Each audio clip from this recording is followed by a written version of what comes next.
Good morning, guys. I am starting the day. It's early in the morning. I've got a loaf of bread started, and I am getting ready to up pot our tomatoes. So I'm going to take you guys along and just kind of chit chat with you and up pot these tomatoes. Good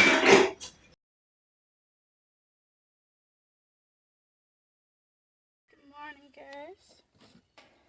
So today is a big day on the homestead. We're up potting tomatoes. This is a German pink variety. If you guys remember my video about my favorite tomato variety, I have finally found it. And so this year, it's the only tomato we're going to grow. It's an heirloom, and so we're going to be able to save the seeds ourselves.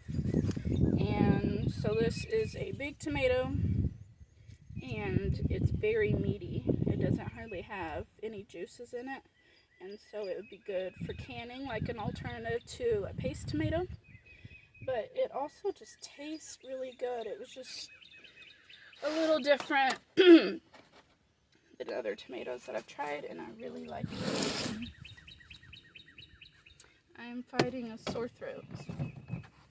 Bear with my voice.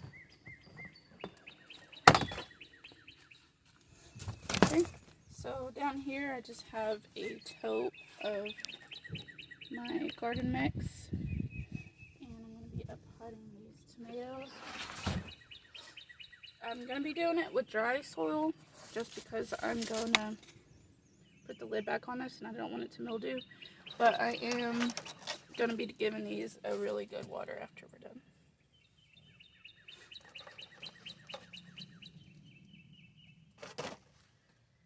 Okay, so I have these 3-inch pots, and that's what we're going to be using today.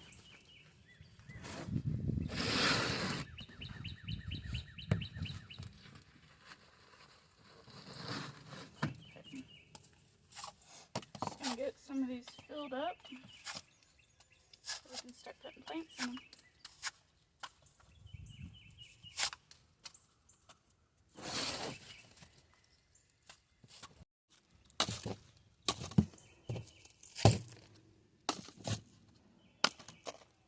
Rooster is currently competing with a neighbor, so you might hear them in the background. I'm going to fill these up pretty full.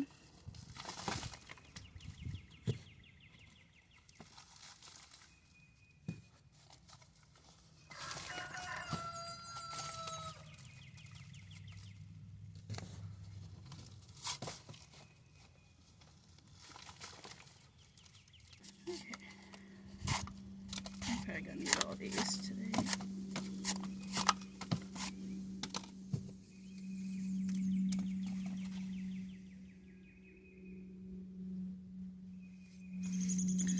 Sprinklers kicked on. I'm trying to figure out what that was.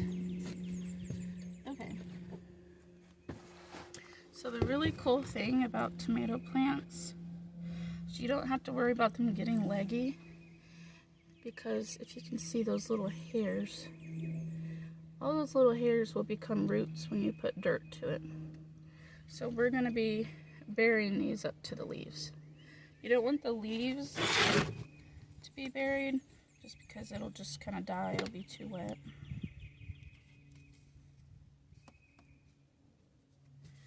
But you can do it right up to the leaves and it'll start growing like crazy. Tomatoes, to me, are one of the easiest things to grow. I've always heard people say lettuce is. For some reason, I've struggled with lettuce several times. But tomatoes, they're very forgiving. And we eat a lot of tomato products, as I'm sure most Americans do.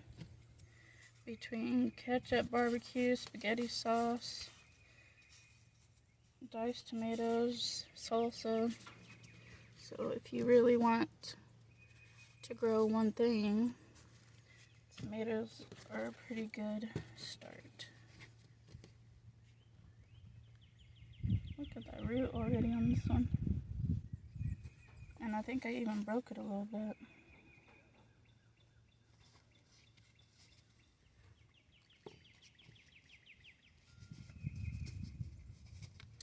So I am leaving the soil a little low instead of lifting everything up, because when this grows a little bit taller, I'll top it off so we have even more roots. And I am just sticking my finger in here to make a hole and putting my tomato plant in there. Make sure all the roots are down lower. A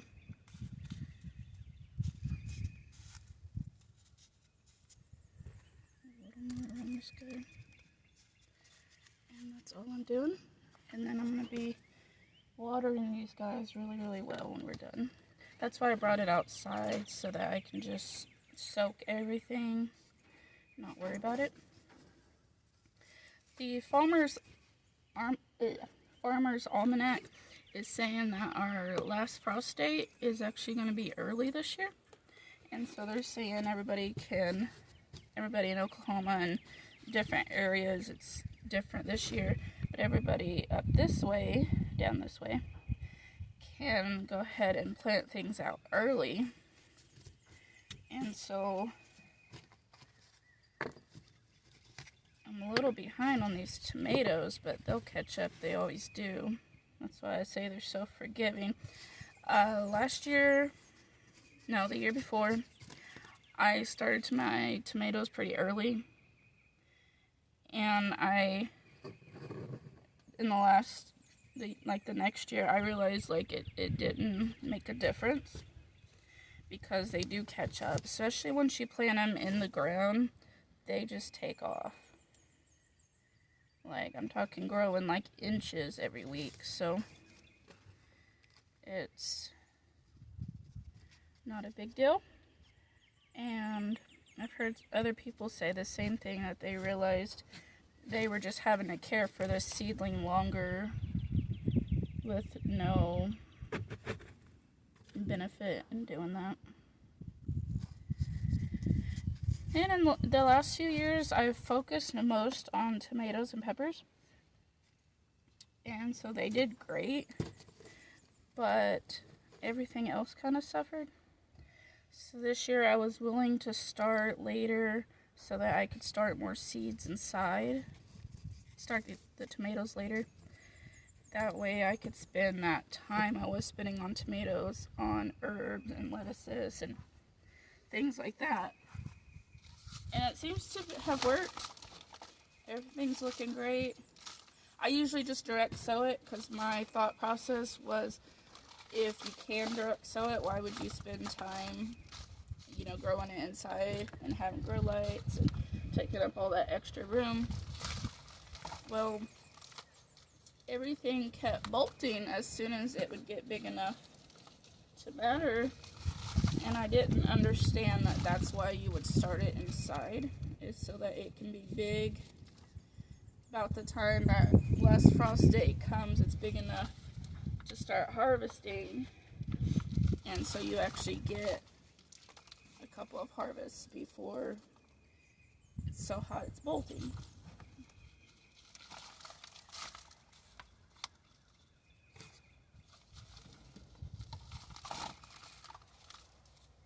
So if you've had that same thought process, maybe that'll help you out.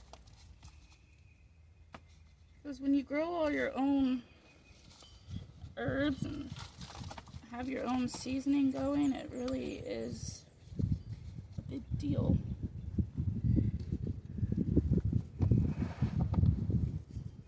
Alright, I'm going to start lining these up where they're going to stay for a bit. It's going to be 90 degrees today, and it's only the end of March. It's going to be 90 today and tomorrow, so I can't leave these out here. I'm just going to leave them for like an hour. So I'm kind of up potting / starting to get them used to the sun. Now I've seen people say you can only leave things for like an hour, then the next day 2 hours. I've always done it a little faster than that, and it's been fine. especially if it's just morning hour sunlight and not in the evening when it's the hottest. So ideally, you might not want to transplant because that kind of takes a toll on them and introduce them to the sun. But this has got to be done soon, so we're just kind of making do with it.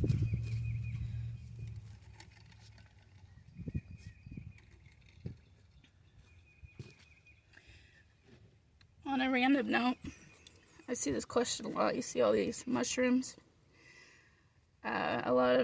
And I did the same thing. A lot of new gardeners are like, why is there mushrooms? That just means your soil is good. And it's dried out right now because I'm just going to water it out here. But that means that you're keeping the right amount of moisture. And it's just the ideal environment for them to grow. So if you see them in your garden, any kind of mushrooms, just know it's a good sign. And it's nothing you have to dig out or anything like that. You just leave it.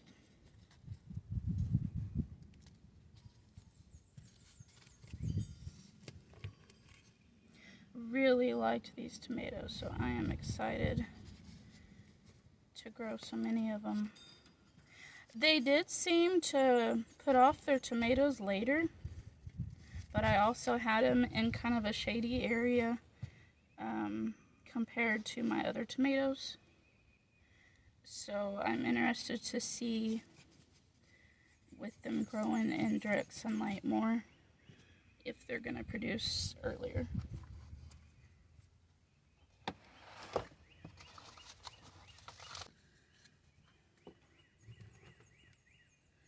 So tomatoes you can pretty well grab anywhere on the plant. You probably don't want to grab the leaves just because you don't want to pull them off when they finally... So the leaves of a plant is where it absorbs like the sunlight. So you don't ever want to like damage leaves for no reason. A lot of plants are very particular about their roots being touched or their stem or different things. So on a lot of seedlings you have to be careful with that kind of stuff. But tomatoes, like I said, they're very forgiving. That's why I think they're so easy to grow.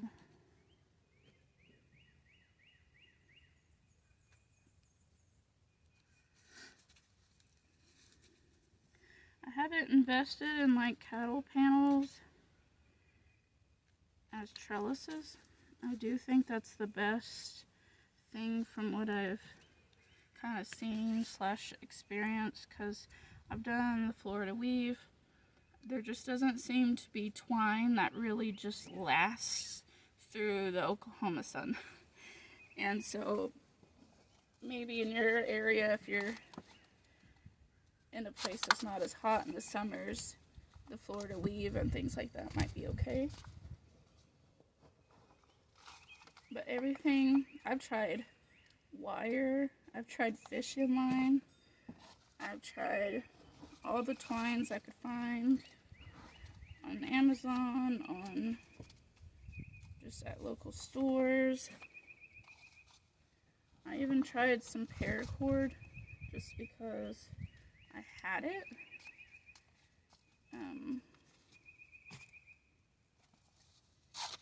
But if you plan on growing every year in a big amount, you really want something more reliable like cattle panels. But it's definitely not a have to.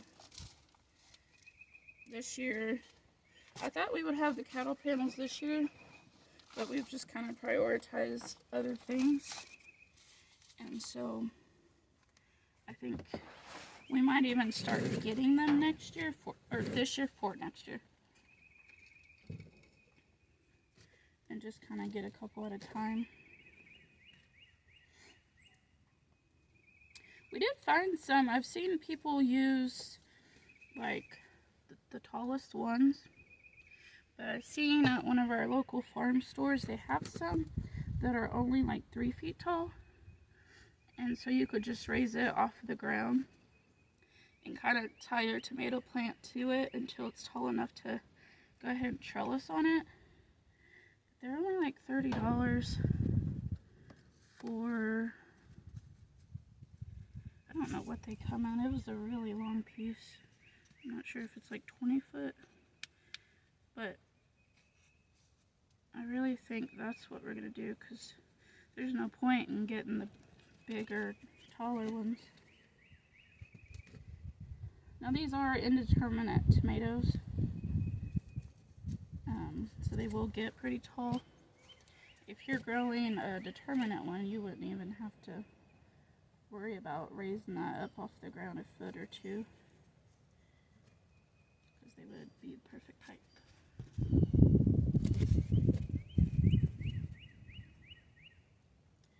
Wow, it's awesome. It's always interesting to me to see how seeds can be treated the exact same way and be so different, and that's how you know it depends on what tomato it came from. Like when you're saving seed, you want to save seed from your best produce. So like if you had a really big cucumber that tasted good and everything, then you would save from that cucumber, so that your next plants would all kind of favor that one. So you can tell some of these tomato seeds came from some nice tomato plants.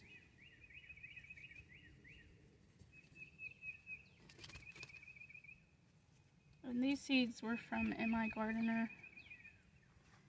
I get a lot of my seeds from M.I. Gardener, Johnny Seeds.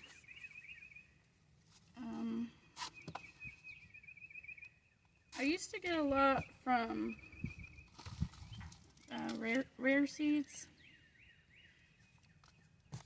but I started feeling like maybe the reason I struggled growing stuff was I was picking these interesting varieties instead of what grows good around here. So if you've tried growing plants and you've just tried a lot of fancy varieties and things, if you're struggling, you might consider trying to buy plants that have been, seeds that have been grown in your area, because different climates affect what varieties are better. Like something I grow here in Oklahoma might not grow at all up north, vice versa.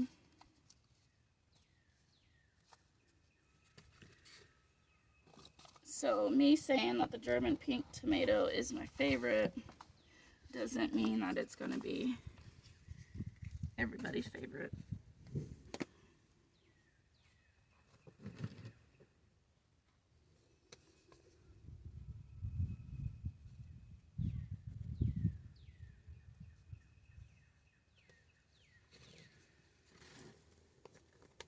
Now I did have success with the black tomatoes from Rare Seeds. I don't remember what they're called, but they're just black tomatoes. And those grew really good. Those were kind of fun to grow. I am just really pushing for, like, I feel like homesteading's kind of pointless when you're spending way too much money.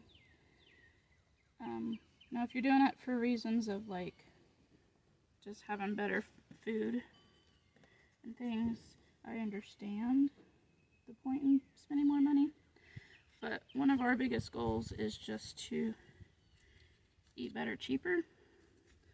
And so any way that we can save, I like to do that. So that's why this year we're wanting to just save our own tomato seeds. And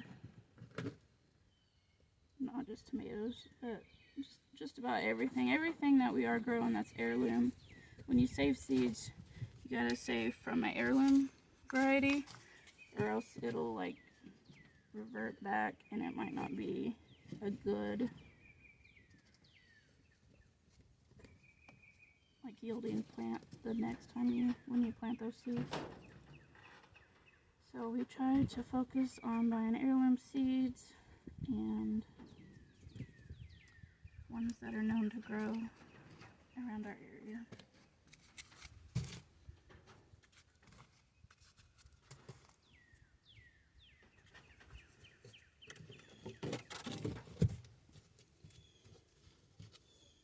Okay, so we used all those pots and I still need more. Excuse me, Minnie. So I reuse the like throwaway pots every year. Like I said, I like to save money. So if you buy these little cheapy pots, they can be reused. I've also used these little cups and just poked holes.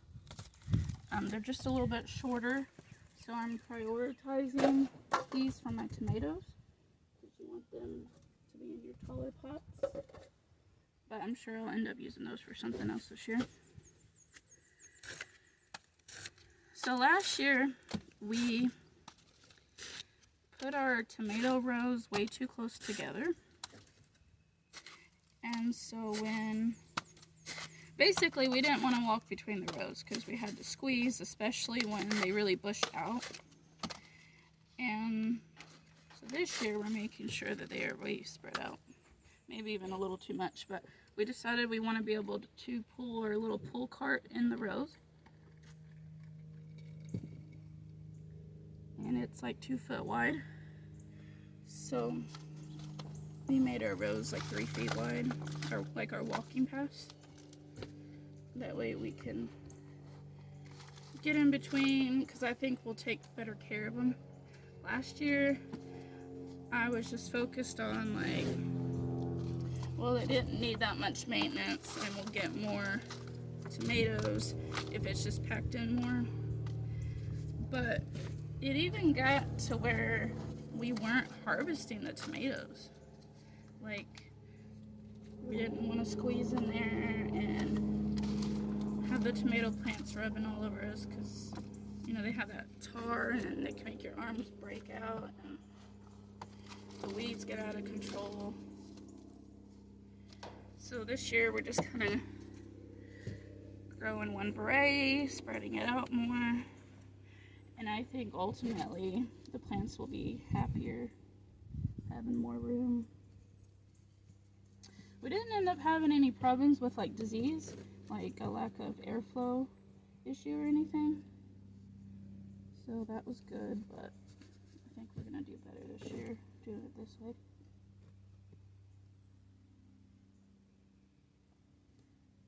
Tiniest tomato plant, but it's got big old roots on it.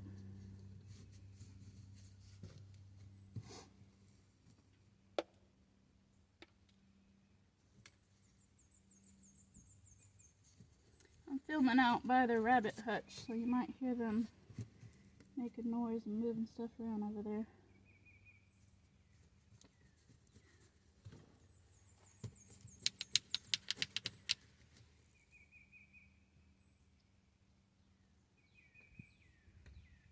Also last year, I started so many tomato seeds. I think I started like 400, and I ended up just like throwing away seeds that were, or plants that were just smaller or anything. And I think this year we're gonna focus more on just having all of them, like starting less seed and keeping all of them rather than doing it like we did.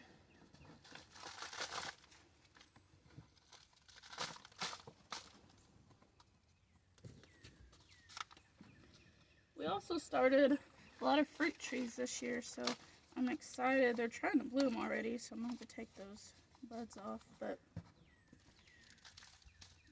I'm excited to finally have that started. I've wanted fruit trees for years, and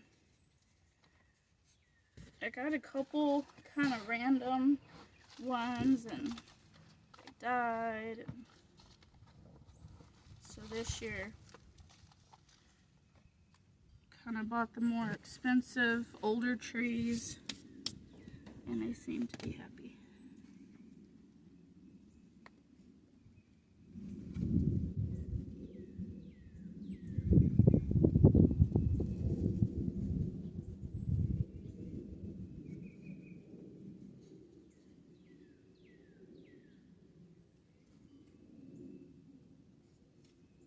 Oops, that's two.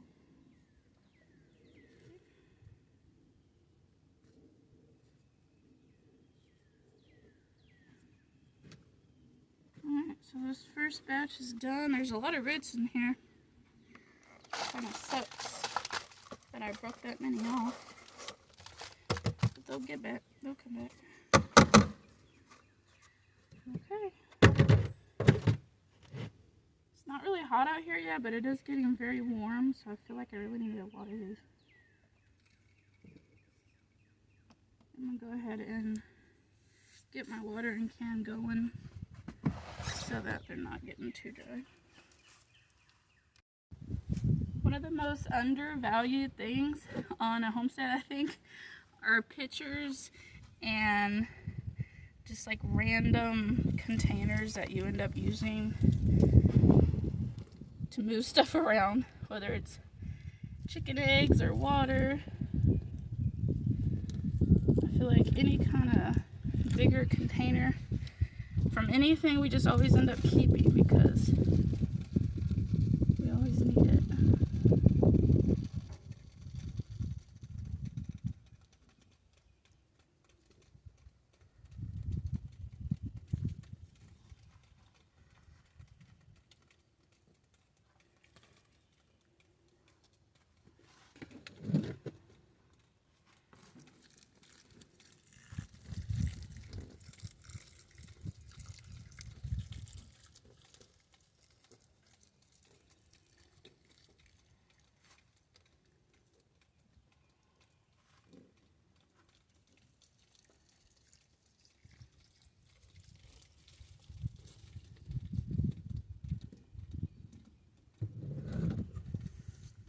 I'll show you guys.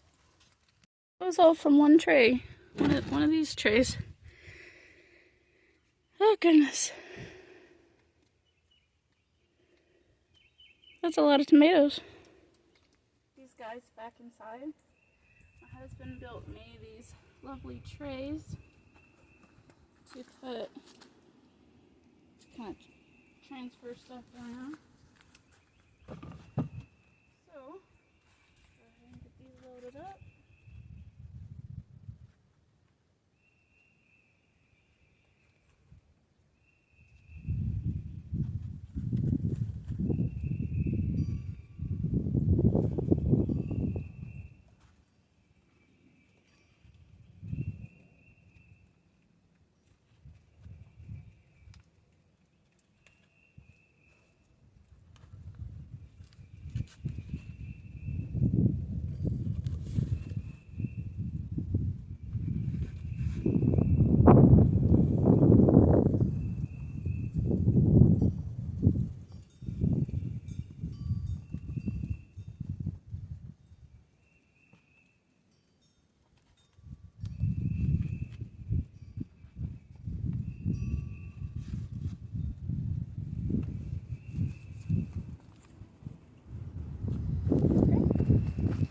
That's what we're looking like, and we'll get them back inside under the grow light, and tomorrow we'll bring them out for a little bit too.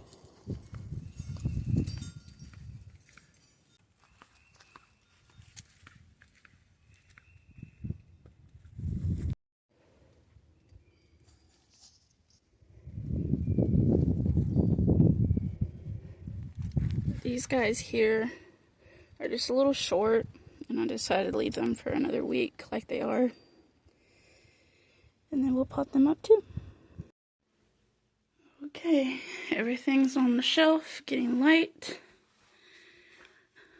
There's our tomatoes. When you do this, you do want to make sure none of them are like laying down in the dirt.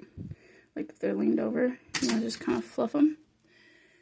Because those leaves really need to be off the dirt. So they don't just like rot and die. Look at this rhubarb. I've never grown rhubarb before and it has taken off. I am so excited. And my chamomile's taken off. I am excited for this garden season.